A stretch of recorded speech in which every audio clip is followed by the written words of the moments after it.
rights. Na nire-respeto ng mga tao nag-iisip, ha?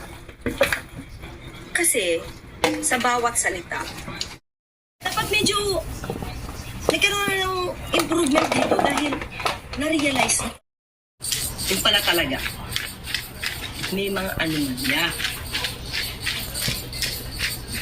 Diba? So, yan. Okay. Sige, tuloy tayo.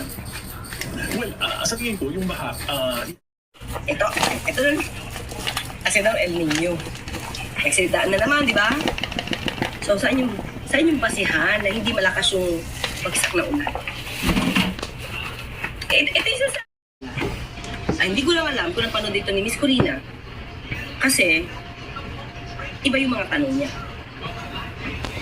Diba? So, maililigaw siya talaga pag hindi niya nadinig ito. Diba? In jail. Ano, di ba? Yun lang yun eh. I hope kung Erice walang grabyadong Pinoy at nasisira sa nangayan, mga. Anyway, di ba? Thank you ha, Jerry Garcia. Thank you. Di ba?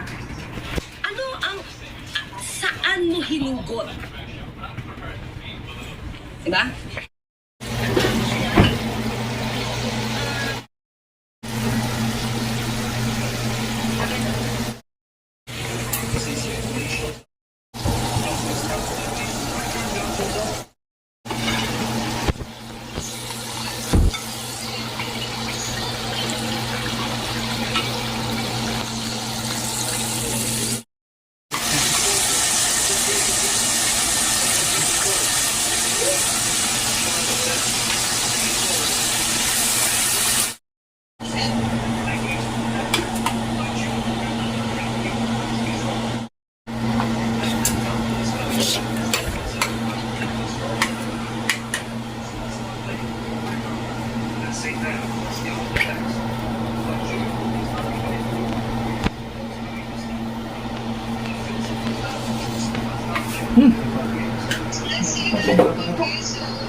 Masarap pa yan.